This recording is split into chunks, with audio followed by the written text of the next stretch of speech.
every time you're on camera, you're just on and you're smiling. And like, how do you do that? I think it's practicing gratitude.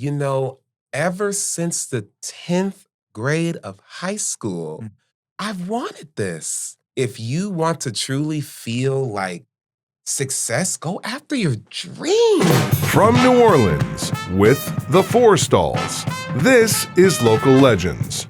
One-on-one conversations with some of New Orleans' most exciting and influential business owners, entrepreneurs, movers and shakers. They're here to give their take on all things going down in the Big Easy. What's up, New Orleans? Welcome to the podcast. I am your host, Jonathan Forstall, and today's very special segment of Local Legends. We have a very special guest, and before I go on, I'm always on his show. So now I got him on my show. He's an Emmy-nominated host. Welcome, Malik Mingo. Yes, indeed. I am so happy to be here. Congratulations. How we feeling? I am excited. Yes, indeed. This is an amazing studio, you all. I'm telling you. Come on, Chip Forstall. Come on, Jonathan Forstall. Yes, indeed. Yes, indeed. So I appreciate you. And we just did a little segment. We did. A little segment. I got to interview your dad. I'm telling you all, chats with Chip. He is an amazing man. He is. But an amazing father, knows an amazing son. That was so much fun. That's coming soon. Great Day Louisiana, weekdays at 9 o'clock on WWL-TV, everybody. Gotta watch it. It was an amazing interview. And thank you so much. I finally got to meet the Chip Forstall. That's right. He takes care of it all. He really does. He really does. And if you haven't tuned into Great Day Louisiana, it's such a great show to watch because the energy's there, the stories are there, and it's really, truly New Orleans. So if you haven't, check it out. But I want to start today and kind of, everyone knows you obviously from Great Day and what energy you bring. They see that energy. They see that smile at 9 a.m., Monday through Friday. But how do you introduce Malik off the camera? I want to say the same way I introduce myself on camera. A lot of people are always surprised. They're like, when they meet me in person, they're like, you're exactly who you are on television. And I'm like, who else am I supposed to be? Crazy on TV, crazy off TV. And it's the same way I introduce and greet every single guest that comes on the show. And I think it's probably some of your success is just being yourself. Mm-hmm. Yeah. I learned that, first started in hard news where I'm thankful for that. Definitely, I got to learn how to be on TV, how to, say the right names, X, Y, and Z, yada, yada, yada. But that wasn't me, and I'm thankful for that time because I got to learn about the business of TV. But I said, I want to do the type of TV I want to do. And that's where Great Day came along. You felt like you turned it on when that happened? I think I always had it on. It was always in me, because even though I covered hard news, I did do a lot of light features as well. And the personality was there as well. Something popped up on Facebook 10 years ago when I was an intern, Jonathan. It was my first on-air anything that I did. Of course, it was not for the actual show. It was just the intern playing around, right? And I said, wow, 10 years ago, and look at us now. Season 7! That's right. That's right. And we're going to get all into kind of how you got, onto Great Day and building the show and everything in between. So we're going to get into that, but I don't want to jump too far ahead. I do like to start, again, my podcast. I always like to ask what young Malik was like. I know you left pretty early on to go to San Antonio after Hurricane Katrina, right? So take us back, in the early days before Hurricane Katrina. What was young Malik like? He was crazy. I am a twin. Shout out to my twin brother, Marcus. We're identical, so we are real twins. Same DNA. Fraternal twins. Yeah, y'all twins too, but identical. Come on. If he gets in trouble, I got in trouble. You know what I'm saying? And, young Malik was just excited about life, very curious about what was going on. What was my older brother up to? What was my mom up to? What was my dad up to? What was the neighbor down the street up to? And I don't know, typical kid. I didn't play sports. I tried to play tennis, but the tennis more like played me. You know what I'm saying?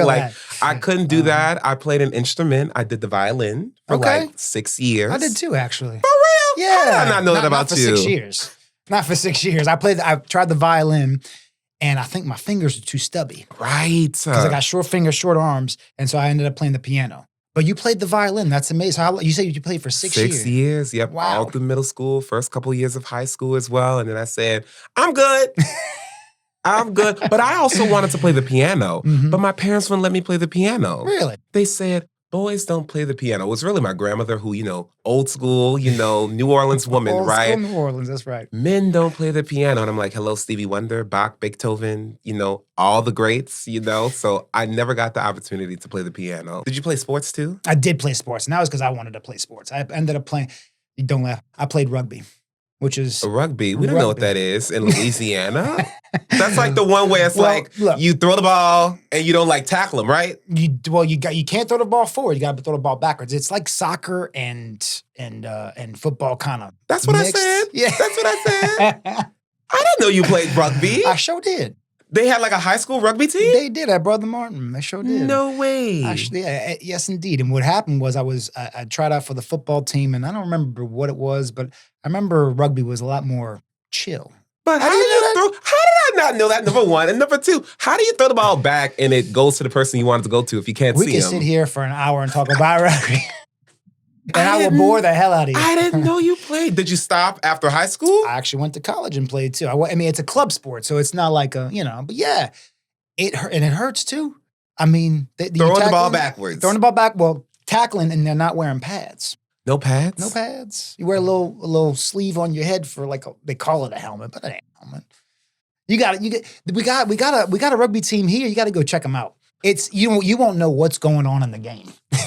I'll be like, as long as there are drinks, I'm down. There's drinks. Deal. There's drinks. But going back, you have a great story. So I know, played violin, curious kid. Let me ask you, you said your brother. Was your brother, you just your twin brother? You have any other? I have a twin brother and an older brother Gotcha. who lives here in New Orleans. Gotcha. So your twin brother, you guys alike? Oh, yeah. Yeah? Copy and paste? Yeah. Not necessarily like copy and paste. It's more like a copy and paste, but it doesn't go exactly where you want it to go. It goes a little bit to the right. You know what I'm saying? Yeah. The format has changed. You have to change the format. Right. Exactly.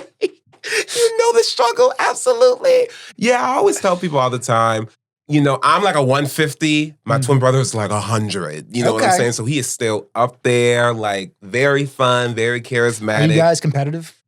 Or were competitive back when you were growing up? I would say growing up we were, but when we got to college and we said we don't want to be roommates with each other, we've been rooming together our whole life, right? And I think because of college, it really kind of killed that competitiveness that we had, which I think was a great thing. You know what I'm saying? Because he got to become Marcus Mingo, I got to become Malik Mingo, and it wasn't just Marcus and Malik and Marcus. You know what I'm saying? Get your own identity. And ever since then, we've really formed our own identity, which I think is great. When Hurricane Katrina hit, you moved up to San Antonio? Houston first, like everybody else, right? Everybody, yep. Everybody went to Houston, and then we ended up moving to San Antonio. And I tell people this all the time. They're always like, oh my goodness, was that hard for you? Yada, yada, yada. And I said, honestly, no, because I was really young. I was about 8, 9 years old when Hurricane Katrina hit. Of course, living in New Orleans growing up is living in New Orleans growing up. But I became who I was in San Antonio because I spent my teen years. I spent my early 20s there. The formative years, So I tell people all the time, yes, New Orleans born, Texas raised. Got you. But being back here now for 7 years, but you're a New Orleanian, come on. Oh, through and through, okay? Through and through, I bleed that 504. You can take the man out of New Orleans, but you can't take the New Orleans out the man. Come on. No, you cannot. I completely agree. Yes, indeed. So what did you learn about that transition? Because at 9 years old, I remember when I was 15 when Hurricane Katrina hit, and we were lucky enough to be able to stay. I think we moved over to the North Shore for, I don't know, maybe a year. But what did that transition do to you at that formative year? How did you handle that? And just take me through that time in your life. That is a great question. I've been asked questions about Hurricane Katrina since I've been back, right? But I've never gotten that question. How did those years help me form as a person? And I think the biggest thing that taught me is that you can't necessarily control how your life is going to go, but you can control how you respond to it. I was really young. Shout out to my mom who was like, we had the opportunity to come back to New Orleans, but the school system in Texas was so much better, so we stayed out there. And again, I was so young at the time, I didn't really realize those decisions being made and how impactful they would be. Right. You know what I'm saying? Very true. I just am so thankful for my time in Texas because I am who I am in Mhm. part due to growing up in Texas. Absolutely. You know, of course, I always had the New Orleans with me. My mother was right there. Right. She was still making red beans on Monday, white beans, gumbo, Yes, all of that, indeed. you know, even Yes, when we were in indeed. Texas. Absolutely. But it was really cool to really learn about a different type of life in Texas. And I loved it. And I take that now into where I am today, where it's like, I'm not necessarily going to know what's going to happen because of a certain action, but I know that I can react in a Right. certain way. And I hopefully say it's a positive reaction. Absolutely. Absolutely. You still got family over there? You still go there from time to Yeah, time? yeah. My twin brother still lives there. He's Okay. a realtor out there, and my mom also is out there. But the rest of my family is right here in the great state, and I said state of New Orleans. That's right. Right. Whenever I go out of town, it's so funny. Whenever I go out of town and says, "What state are you from?" I'm from New Orleans. Oh no, I said what state? I said New Orleans.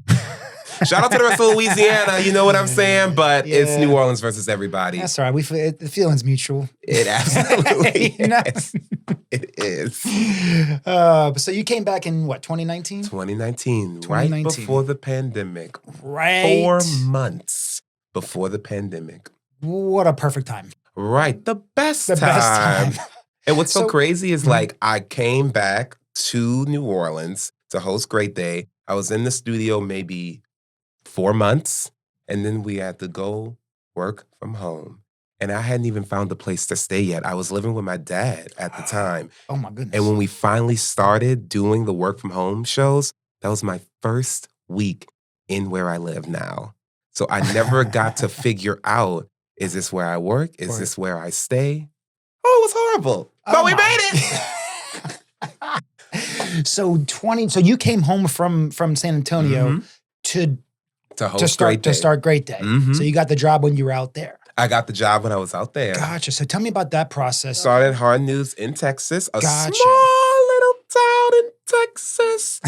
And then I said, shout out to all of my Hard News people, but that is not my spirit. So can you talk a little bit about, because I know it sounds like you kind of hit a breaking point or some kind of point in your career there where you knew you had to make a change. Can you talk a little bit about hitting that breaking point and having that realization that Hard News is not you? Yeah, I tell people all the time, it's one thing to watch a mother who just lost their child, right, on TV. But guess who was there moments after getting the interview, talking to her live, And I'm very much a big, energy person. If you're giving me good energy, I'm going to give you good energy. If you're feeling sad or nervous, I might also feel sad and nervous. I'm not going to show it because we're on television, right? But it's like I feel off of people. Absolutely. And I think that time was so important in my life because I realized that this is so important to my career, kind of like growing up, right?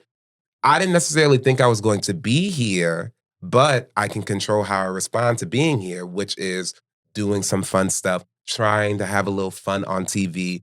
But then I reached this breaking point where my news director at the time was like, we got to keep you. We need you. The community loves you, yada, yada, yada. What do we need to do to keep you? And I said, it's nothing you can do. I know that for me to be great, I need to get away from the good. And my job was great. I enjoyed it. Loved the people I work with. Loved the community I served.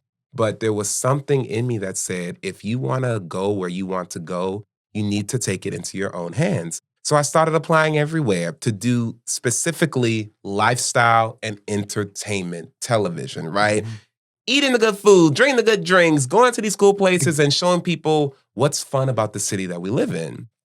And I had some great interviews, Austin, Denver, X, Y, and Z, but those did not work out. But I'm a true believer that what's for you is for you. So when those didn't work out, I was like, oh my goodness, I'm going to have to stay here another 2 years and report on the Hard News. Again, that'll be fine, but I know that there's something out there for me. So what did I start doing, Jonathan? Guess what I started doing? I started sliding into people's DMs. Yes, indeed. And one of the DMs I slid into was this show called Great Day Louisiana. I basically sent them my work and said, I'm not looking for a job. but I'm looking for a job like this. Can you take a look at my on-camera work? We call it a reel in the business. And let me know, am I going the right direction? Is there more of something that you need to see from me? And they didn't reply for like 2-3 weeks. I had forgot I slid into their DMs. But about 2-3 weeks later, they replied saying, hey, we would love to talk to you. And I'm reading the DM and I'm like, this doesn't sound like giving me feedback on my work. This sounds like a job interview. So then I started prepping for the job interview. I was like, oh my God, is this it? Is this it? In New Orleans, my hometown, no way the stars could align like this. And they did. Wow. Isn't it wild? Good things happen to good people. Well, listen, I'm trying, okay? I am trying. It is crazy. Like, I never would have thought I would be back in my hometown, the city that I was born in, doing something like this. And so you sent something to Great Day. Was Great Day kind of like, was it the same kind of setup as it is now? It was around, it started January of 2019. I came in October of 2019. It was still pretty new. Oh, it was definitely very, very new. Gotcha. And it's funny because sometimes people come up to me and they're like, oh my God, Malik, thank God you came. And I said, they made the decision that they made, and they made the decision that they made. They made a good decision. Thank you, Jonathan. Thank you. And for those of you that haven't seen the show, if you've never met Malik, the show encapsulates it just oozes your vibe, your good energy. And so whenever I come on the set, I just feel your energy. And just like you said earlier, I feed off of your energy. The whole show, the whole set, all the people that are helping you. It's a good feeling. We're trying to do the best that we can. Me and my all-female team of producers, when we meet and we talk about what's coming up on the show, what do we want on the show, and I say this all the time, let's do a show that we would all want to watch because we're all people who watch some type of media, right? Whether we listen to it, we listen to a podcast, we watch a podcast, we watch TV. We're all looking to be entertained and informed, and we try to do topics that are going to entertain us for sure, but also we learn a little something. Like when you come on, right? I'm always wanting to pick your brain on something legal, right? Because I'm not a lawyer, but I can talk to a lawyer. That's right. And we can learn a lot together. So it's fun. Right. That's right. So I know you've probably you've been on there for what, 6 years? 7 years. 7 years in October. 7 years.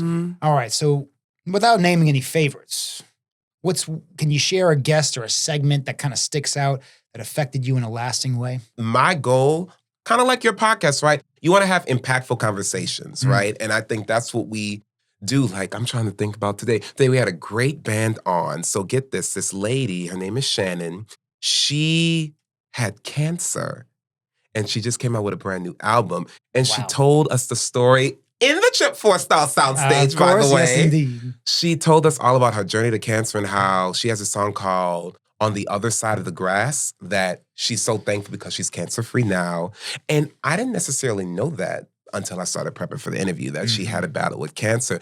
And I think for me, anytime we get to interview a celebrity is always great. You know what I'm saying? Halle Berry is fantastic. Tyler Perry's been on the show 4 times now. Love him so much.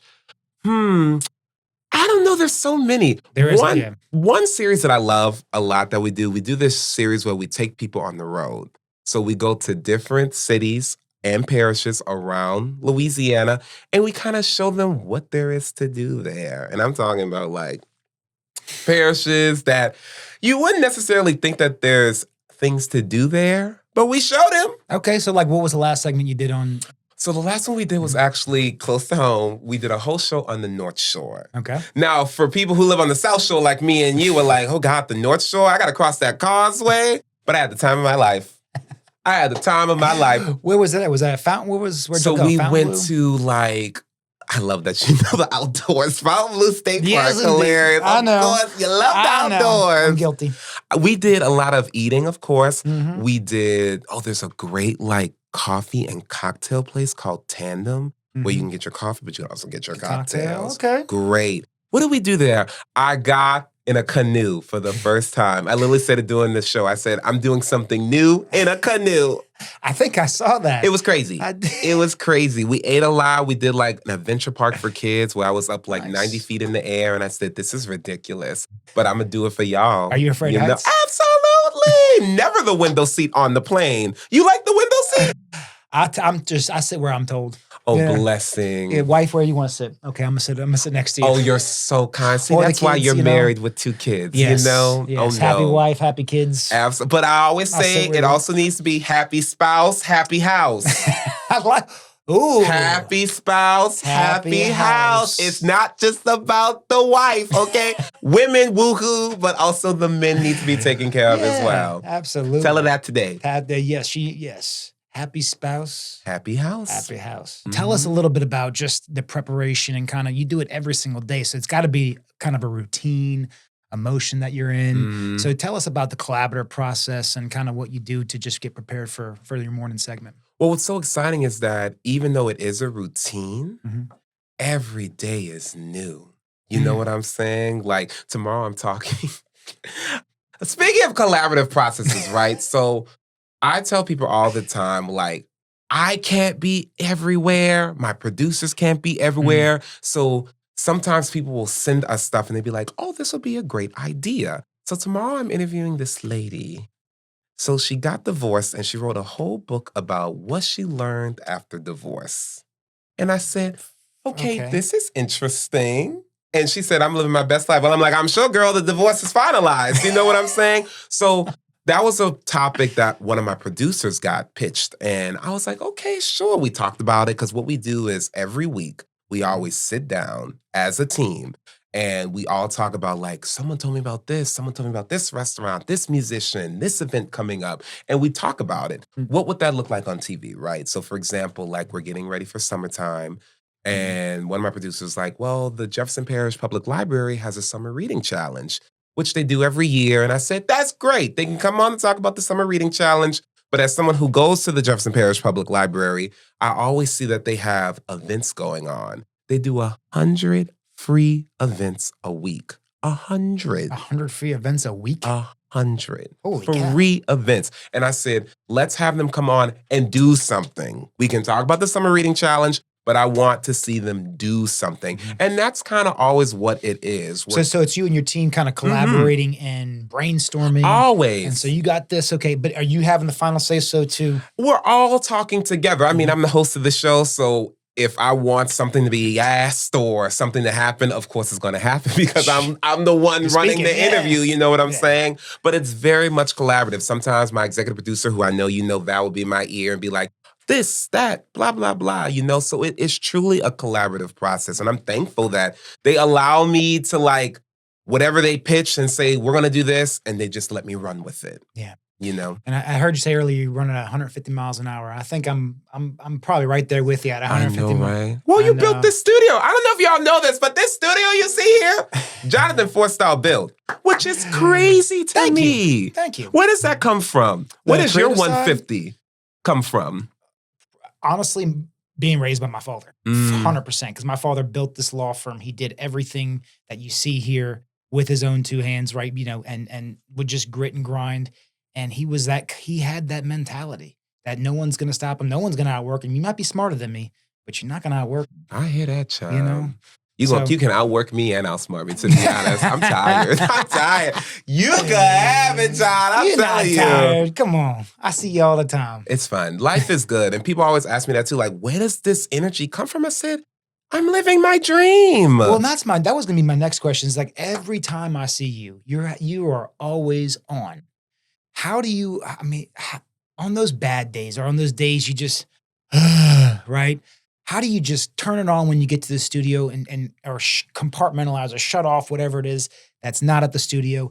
And every time you're on camera, you're just on and you're smiling. And like, how do you do that? I think it's practicing gratitude. You know, ever since the 10th grade of high school, I've wanted this. I've wanted to have a show talking about what I want to talk about in one of the best cities in the world. And you living the dream. I'm living the dream. And I think I tell people this all the time. Like, if you want to truly feel like success, go after your dreams. And that's what I did. And every day I wake up on the right side of the bed because I've been wanting this forever. And it's fun. It's fun. I'm not doing the hard news anymore, which again, I'm thankful for that time in my life. But I'm so thankful that I've had a vision and now I'm living out that vision. So does it feel like you're not work? I mean, does it Oh no, it feel like work. Oh no, it feel like work. Oh, does it feel like work? Because you know this, there's prep, there's a lot of things to think about. You know, people say all the time, when you make something look easy, it's not easy. You're just talented. It's not easy, okay? Putting these bricks up here, I know it's not easy, okay? I know it's not getting all the lights and everything. I mean, you did it, you know? And I just think that at the end of the day, practicing gratitude every day, choosing to wake up on the right side of the bed every single day, which I choose to do, it really like does something to people because, you know, you can meet somebody and they can be having the worst day ever. You know, I just got to meet your whole staff. They are fantastic people, by the way. And it was just awesome to like get to know them and y'all are great. I'm telling you, I keep saying this, but I'm just so impressed by what you all are doing here. So good for y'all. I appreciate that. We do have an amazing team, and you know, you speak to when people have a tough day, and the reason why I ask is because you know what we try to do here at our law firm is have that happiness and have that getting up on the wrong side of bed, because the clients that we deal with, a lot of times they are experiencing their worst day. They just got in an accident or whatever. Exactly. And so they come to us and they are going through it, right? The insurance company has told them that they denied their claim or whatever the case may be. Yeah. But yeah, we're going to fight them, right? Exactly. So, but sometimes it's hard even for some of my staff members, you know, when a client comes in and they're so just down to have them bring them up. And you've right? got And to not do be brought that. down, but to help bring them up. You got to lift everybody up because you know this. You've been to the studio before. For someone who has not been on TV before, which I tell people all the time, 90% of the guests that I interview every day, if not every day of the week, are strangers. I'm meeting them for the very first time. And you know, when you see the lights, you see the cameras, you see all of these things, you can feel nervous. And I just try to make sure when people come in, it's like a family atmosphere. We in this together. Let's have a good time. Yeah. Let's have a good time. Yeah. So one thing that you did mention earlier is that I was able to build this whole studio. And I wanted to share a little something with you. I wanted to save it for the podcast. Was actually, I came in here one day and I said, I wanted to build a podcast.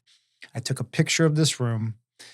I started coming up with ideas in my head, like, you know, writing ideas, blue brick, neon, you know, all these things. And I put it into an. You told me that, ChatGPT. I did. You told me that. I did. All right. So, and then it came out with this and I said, oh my gosh.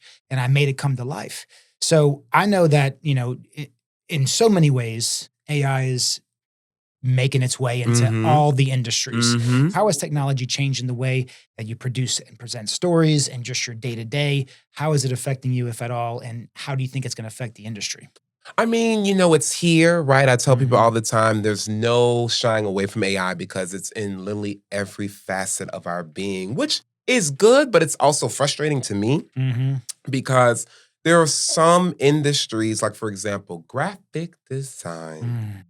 Everybody knows about that AI graphic look. It's like, really, you literally just put them in to ChatGPT, Copilot, whatever you want to use, right? Tell. And you can tell that because it has that look to it. Yeah. When there are hardworking graphic designers out here locally who are in school right now, who are available for hire. So that part frustrates me a little bit because, yes, it is taking away jobs. But I think if you realize how to use it effectively, right? Like I use it, right? Sometimes I'm like, okay, I want to have this person on, but I don't necessarily know what I want to talk to them about. So then I'll be like, brainstorming, right? Brainstorming, right? And then you read it and then you're like, okay, that's a good idea. But then obviously it takes that human mind to say, ooh, how do I make this interesting for TV? Exactly. That's when the real person comes in. I like AI, again, I use it as an idea tool, kind of like you did. But of course, for example, once you put it in there and you said this,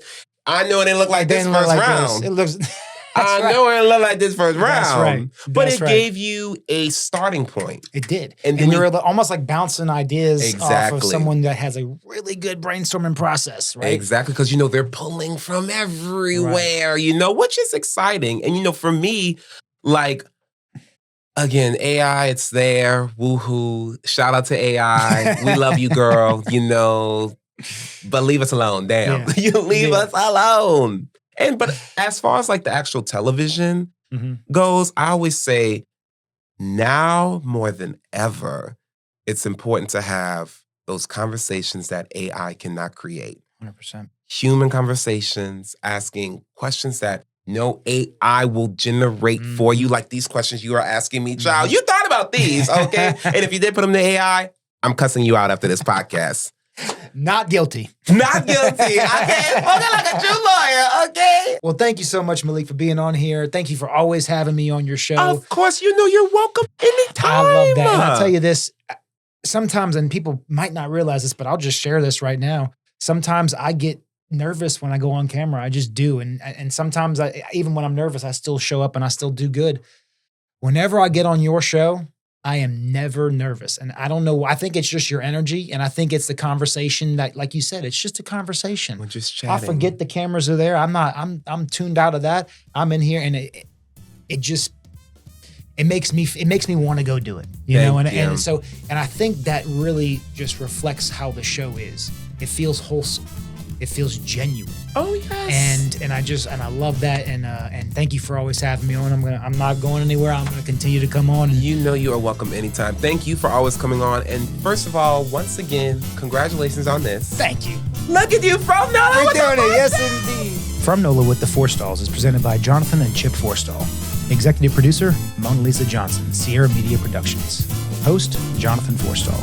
Casting director, Jonathan Thomas, Ascension Branding and Marketing. Post-production editor and voiceover talent, Matt Pawlowski, Redline Studios in New York City. Produced by Ascension Branding and Marketing and Sierra Media Productions. Thanks for listening.